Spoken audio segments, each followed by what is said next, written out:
Iya, jumpa kembali Bapak Ibu dan saudara-saudara yang terkasih dalam renungan Bina Iman GKI Klasi Solo.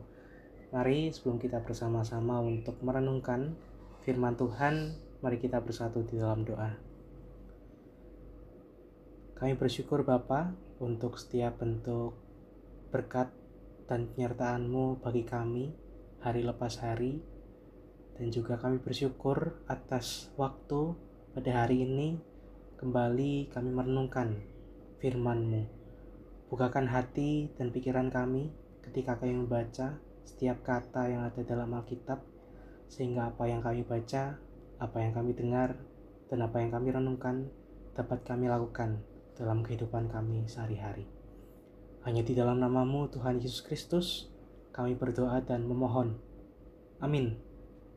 Saudara-saudara yang terkasih, bacaan pada hari ini saya ambil dari Lukas pasal 5 ayat 27 sampai 32.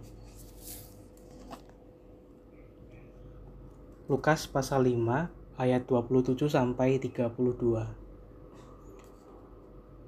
Sesudah itu Yesus pergi keluar dan melihat seorang pemungut cukai yang bernama Lewi sedang duduk di tempat pemungutan cukai. Yesus berkata kepadanya, "Ikutlah aku." Lewi pun bangkit dan meninggalkan segala sesuatu lalu mengikut dia.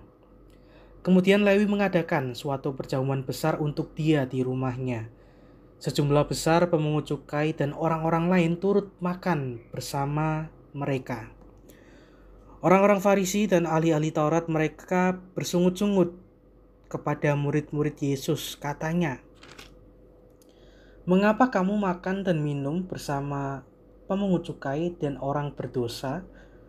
Jawab Yesus kepada mereka, "Bukan orang sehat yang memerlukan tabib, tetapi orang sakit. Aku datang bukan untuk memanggil orang benar, tetapi orang berdosa, supaya mereka bertobat." Demikianlah firman Tuhan. Saudara-saudara yang terkasih, berbicara tentang kehadiran dalam diri kita, dalam diri orang lain, biasanya memiliki dua dampak. Yang pertama baik, dan yang kedua buruk.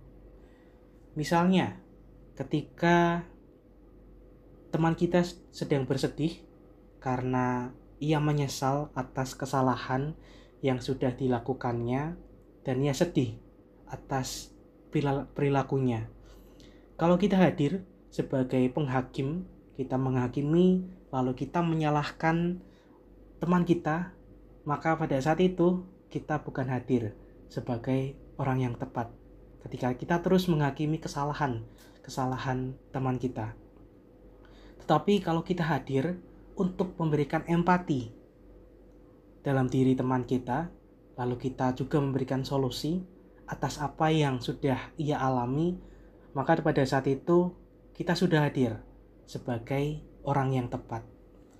Nah, saudara-saudara yang terkasih, berbicara tentang kehadiran, tentu dalam bacaan hari ini kita bisa melihat bagaimana Yesus hadir sebagai orang yang tepat dalam diri Lewi, si pemungut cukai.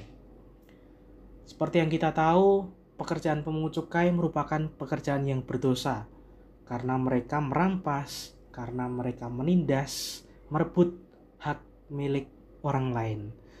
Lalu pertanyaannya, mengapa Yesus mau untuk menjadikan Lewi sebagai pengikutnya? Bukankah Yesus seharusnya memerdekakan atau menyingkirkan orang-orang yang menindas?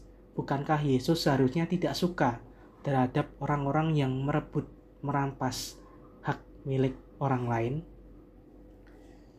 Saudara-saudara yang kasih, kehadiran Yesus dalam diri Lewi itu karena Yesus tahu apa isi hati dari Lewi tersebut. Kalau kita baca dalam bacaan kita hari ini, kita bisa melihat bagaimana respon Lewi terhadap ajakan Yesus untuk menjadi muridnya. Tanpa pikir panjang, Lewi langsung mau untuk mengikuti Yesus dan meninggalkan segala sesuatunya. Segala sesuatu bisa kita artikan bahwa ia mau untuk meninggalkan kepribadiannya yang lama, yang buruk, yang penuh dengan dosa, dan juga ia mau untuk meninggalkan pekerjaannya dan juga harta-hartanya. Dari sini kita bisa tahu bahwa apa yang dibutuhkan Lewi itu bukan seorang penghakim atas dirinya, bukan seorang yang terus ingin menyalah-nyalahkan dirinya karena pekerjaannya, tapi adalah seorang yang mau untuk mengampuni dan seseorang yang mau untuk mengasihi Lewi. Dari sini kita bisa melihat bahwa Yesus sudah hadir sebagai orang yang tepat dalam diri Lewi yang pada saat itu butuh pengampunan. Saudara-saudara kasih, apa yang bisa kita pelajari dari perenungan kita pada hari ini? Saya kira kita bisa belajar satu hal, bahwa kehadiran dalam diri orang lain itu memang penting, tapi hadir sebagai orang yang tepat itu jauh lebih penting. Karena jika kita tidak hadir bagi orang yang tepat dalam diri orang lain, mungkin kita bisa berdampak buruk bagi hidup orang lain. Maka dari itu, saudara-saudara, mari kita hadir sebagai orang yang tepat dalam kehidupan, peristiwa, momen sesama kita. Amin.